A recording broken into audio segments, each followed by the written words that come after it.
ہجرت کے موقع پر جب کفار نبی صلی اللہ علیہ وسلم کو قتل کرنا چاہتے تھے تو حضرت علی رضی اللہ تعالیٰ عنہ کو اپنے بیڈ پر سلوا کے آئے۔ اب حضرت علی واز ان کمپلیٹ توکل۔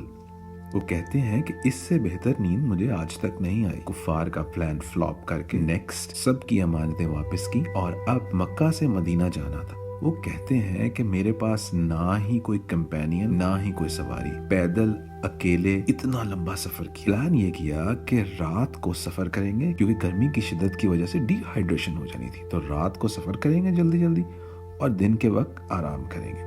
اب وہاں نبی صلی اللہ علیہ وسلم ان کا انتظار کر رہے تھے اور ان کے لیے دعا کر رہے تھے۔ حضرت علی جب وہاں پہ پہنچے تو نبی صلی اللہ علیہ وسلم نے انہیں گلے لگایا اور بہت پیار کیا۔ نبی صلی اللہ علیہ وسلم نے پیار سے جو انہیں لقب دیا ابو تراب، مطلب فادر آف ڈسٹ، حضرت علی کہتے ہیں کہ وہ میرا سب سے فیورٹ نام تھا۔ غزوہ تبوک کے موقع پر حضرت علی کو جو ایک بہت اہم رسپانسبلٹی دی گئی وہ تھی مدینے رہ کر بچوں اور عورتوں کی حفاظت کرنا۔ اب یہاں منافقوں نے اپنی چال چلی اور حضرت علی کو کہنا شروع کیا، آپ تو اتنے بڑے واریر، اتنے بڑے جنگجو ہیں، آپ کو تو رینک اتنا نیچے کر دیا، آپ کو تو لے کے نہیں گئے۔ اب نبی صلی اللہ علیہ وسلم جب واپس آئے انہوں نے یہ فیل کر لیا۔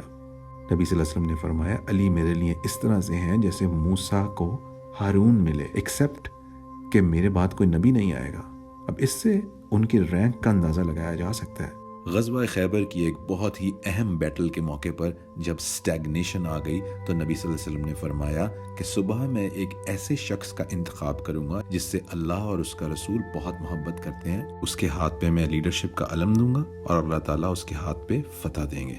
صبح نبی صلی اللہ علیہ وسلم نے حضرت علی کو بلوایا تو ان کی آنکھوں کے ویژن میں کوئی مسئلہ تھا۔ نبی صلی اللہ علیہ وسلم نے ان کو اپنا لعاب دہن لگایا تو ان کا ویژن بالکل کلیئر ہو گیا، ان کو علم دیا گیا اور اللہ تعالیٰ نے فتح نصیب کی۔ نبی صلی اللہ علیہ وسلم نے فرمایا، جو علی رضی اللہ تعالیٰ عنہ سے پیار کرے وہ مومن اور جو ان سے بغض رکھے وہ منافق۔